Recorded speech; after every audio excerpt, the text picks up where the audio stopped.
HR का मतलब होता है ह्यूमन रिसोर्स, किसको नहीं पता है, लेकिन हम लोग अक्सर सोचते हैं एचआर का काम ही क्या होता है। There are my friends who always says like हमारा कहीं जैक लगा दो, तुम्हारे पास काम ही क्या होता है एंड समथिंग लाइक दिस। तो अगर हम लोग अपेरेंटली देखें तो एचआर के पास दो ही काम होता है, एक होता है सैलरी काटना और दूसरा होता है of course rangoli banana.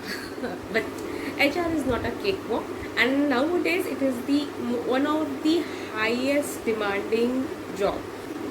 Hello everyone, my name is Chandrika and I'm a HR professional. क्योंकि आप कोई भी इंडस्ट्री पकड़ लो, सेल्स, मार्केटिंग, कंपनीज, ITs और एनी अदर सेक्टर्स, तो BFSI हो गया, सब में एक रोल फिक्स्ड है, वो है HR। तो HR का डिफरेंट डिविजन होता है। तो before coming to that let me tell you about कि आज के वीडियो में मैं आपको क्या बताना चाहती हूँ। मैं बताऊँगी फर्स्टली HR क्या होता है, HR का डिफरेंट फंक्शनिंग क्या होता है। सब बोलते हैं HR जनरलिस्ट, कोई बोलता है HR स्पेशलिस्ट। वो HR जनरलिस्ट और HR स्पेशलिस्ट के बिटवीन डिफरेंस क्या होता है, और अगर आप एक HR प्रोफेशनल बनना चाहते हो तो what are the things you should do? So firstly, what is HR? HR is a different vertical which knows as a support system of the company, जो कि the main process जिसमें हम लोग production कहते हैं, जिसको हम ऑपरेशन कहते हैं, उसको हेल्प करता है। डिफरेंट फंक्शनिंग्स आता है। डिफरेंट फंक्शनिंग्स के अंदर आता है, पहला वाला इज रिक्रूटमेंट। रिक्रूटमेंट मतलब जहाँ पे आपको जॉब का एक इंटरव्यू दिखता है और उसके बाद आप इंटरव्यू देने जाते हो, आप डिफरेंट राउंड्स ऑफ इंटरव्यू देते हो और उसके बाद आप लोग डॉक्यूमेंटेशन करते हो।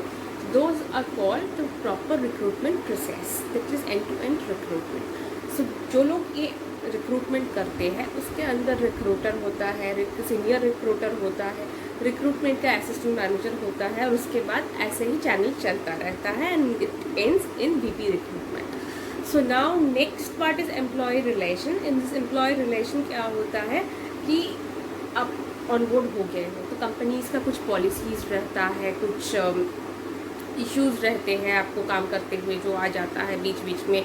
आपको कुछ टाइम टू टाइम लेटर्स मिलने होते हैं, जैसे कि probation letter, offer letter, appointment letter and of course disciplinary actions अगर आपको होते हैं, तो ये सब आता है एम्प्लॉय रिलेशन के किटी में।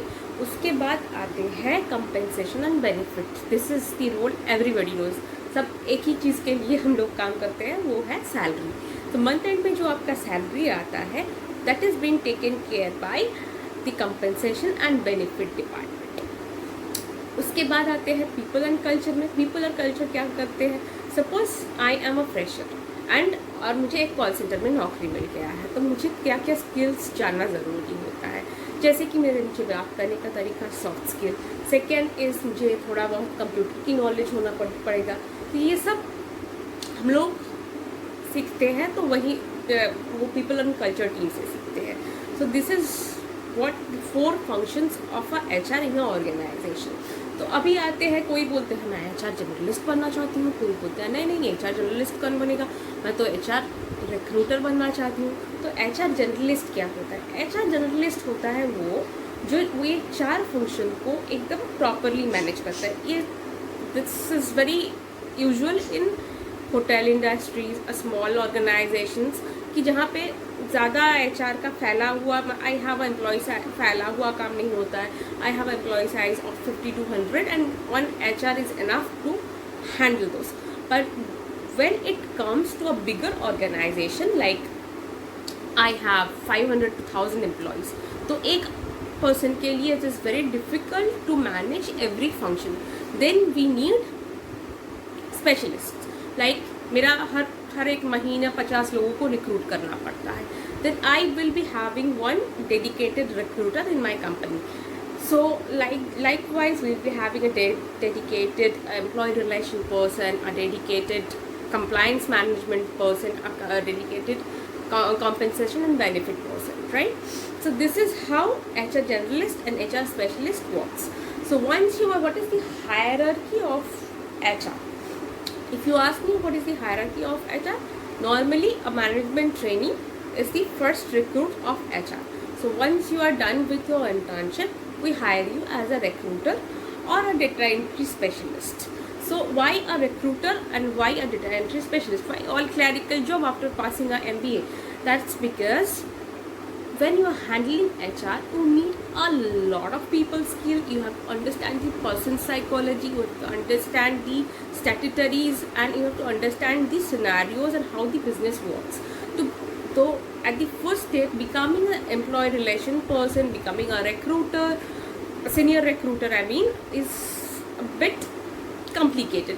सो पहले आपको वही जॉब मिलेगा कि आप CV स्क्रीन करो, अब जॉब पोस्टिंग्स करो, आप कॉल्स करके इंटरव्यू सेट करो, यही सब काम मिलेगा. उसके बाद if you are into employee relation तो आपको एम्प्लॉय के डॉक्यूमेंट्स लेना होगा, उसके बाद उसको डेटा एंट्री करना पड़ेगा HRM सॉफ्टवेयर में. So these are the initial things we have. Then उसके बाद हम लोगों को मिलता है प्रमोशन. और जब हम लोग पहली बार इंटरव्यू लेने बैठते हैं, इंटरव्यू लेने के बाद हम लोग मैनेजर्स बनते हैं. कुछ सालों घिसने के बाद ऑफ कोर्स हम लोग मैनेजर्स बनते हैं, उसके बाद सीनियर मैनेजर बनते हैं, उसके बाद हायर मैनेजमेंट में पहुंच जाते हैं. So if you are looking for a HR career, the most important part, if you are looking for a HR career, it is better that you see, you can be a plain graduate and you can apply for your career, but it is better for you if you have a minimum knowledge of people psychology and industrial psychology, or you have read a BBA or a MBA in HR, because that gives you a better clarity to understand the nature of the business. तो अब मुझे पूछना है कि what sort of traits, personally traits we hire as a HR. हम अपने department में कैसे पर्सनलिटीज़ को हायर करते हैं. First is one has to be very much outspoken and understanding. You have to be a people's person. If you're not listening to people's problem, then how would you give a solution to them, or how will you do a advocacy to them? Second is you have to always be enthusiastic and always on your toes. आपको बहुत सारा multitasking करना पड़ेगा. Maybe in your job list you get 10 different things to do in a day, which has 10 different modes. So you have to manage it all under your kitty.